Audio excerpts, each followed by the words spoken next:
Well, folks, I was right. Now, they haven't made it as far as I predicted they would yet because they haven't played yet. But I had said that USA was good enough to make the semifinal and possibly even the final. And people were calling me crazy. And other YouTubers didn't expect much out of this team. And yes, they played ugly and probably deserved to lose against Canada. But there's something that Mexico, Canada, and Honduras have been having lately, and that's called the luck of the champion. And not every team has that. I still don't know if that offside goal that Honduras received against Panama that would have made the score 3-3 was offside. Along with that, you got the refs. Mexico and USA have the refs on their side. I mean, that first game against Trinidad and Tobago, that was a penalty over Chucky. We can't lie. But then that Guatemala game, Guatemala deserved the penalty.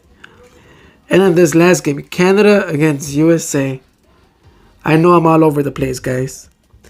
But Canada against USA. 4 times that I watched the game. I actually stopped watching it at some points because there wasn't much going on. 4 times there was Canadian players, you could say diving, in the opposite goal net, and none were called a penalty. And then you have to ask yourself, come on now. I mean, if we compare that penalty called on Sterling in the semifinal against Denmark, one of these could have been called. And I guessed CONCACAF told the Mexican referee, hey, we need USA on the opposite side of the bracket. We'll handle the rest. So, right away, USA started off winning. Immediately, they got off to a great start. Now you guys are going to ask yourselves, what the hell is going on? You're going to ask yourself, what the hell is going on? Why isn't USA playing better? First of all, the opponent counts. It's not Martinique. It's not Haiti. You're not facing farmers anymore. You're actually facing teams that have, semi-professional players in the name of Canada. But, guys, Greg Berhalter is preparing for Mexico if they make it that far. Because we all know nothing is written. USA is preparing to play Mexico. That's why he keeps playing with a backline of 3. And it's working. And not just that, you got the refs and you got the fans with you. And now you're on the good side of the bracket. Now let's talk about some players. Turner did what he had to do. He didn't F himself over. We haven't seen Johnson. We haven't seen Cousin. Zimmerman came off early in the game due to an injury, which could have been called a penalty. But then again, Lorea pulled him down. Robinson has been solid. Donovan Pines came in and he didn't look so great. Bayo, I don't know why they keep putting Vines over him. They're really trying to get him to Europe. Reggie Cannon came in. Shaq Moore is a little better. A little older. Oh wow, look at that. Just because you play in the first league and Portugal, you are worth more than a guy in the second division in Spain. I'd say the second division in Spain is a lot better. James Sands is doing good. Reminds me a little bit of Edson Alvarez. We have Gianluca Busio that kind of let me down here. Christian Roldan. Jackson Ewell. Sebastian Lletget. Tactical manager and 11 Yanks keep killing this man. I don't know why. They say he's too slow. He is probably the USA's most consistent player. Come on now. He scored on Switzerland. He got an assist here.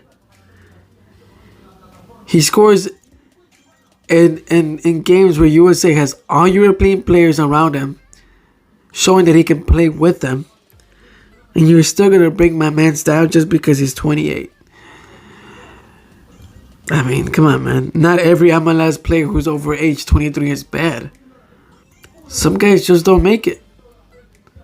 Alright? And that's just how shit goes. Williamson, he should have more minutes. Baudiola, he got injured. Jonathan Lewis. Daryl Dike let me down. I don't know if the Manchester United thing got to him or something, but come on, man. Jazzy Zardes passed the ball on the left wing to Daryl Dike, and that was like the perfect pass. People don't talk about this because they don't like Zardes. Zardes is a good player. Matthew Hoppe came in late. He did okay. You could tell he has good ball control. A little secret here. I watched the channel 343 and he said that he and his partner kind of booted out Hoppe out of LA Galaxy. And Hoppe went over the border to Germany and opened up a chance for himself. Did anybody scout him? No. He went out there and showed what he can do. And then we have Gioacchini. Whatever. Overall, guys, the U.S. team is going to defend. Their next game is potentially versus Costa Rica or Jamaica, if I am not mistaken. It's going to be a little harder than what Canada provided, because Canada didn't put in their starting lineup. But I expect them to lay back. I expect them to try and score early. Somebody update me on Daryl Dike's injury, please. And Walker Zimmerman. And for Canada. Oh, Canada. Why did you put your backup goalkeeper? Oh, Canada. Why did you? Well, I don't know why they did that. Buchanan is a beast. That's all I have to say. Along with Larea. Larea is a speedster, just like Buchanan. Obviously, we all know that Canada didn't play their starters, which kind of stunk. Fraser sucks, I'll tell you that. Osorio, I've been watching him for years. He's getting a little slower.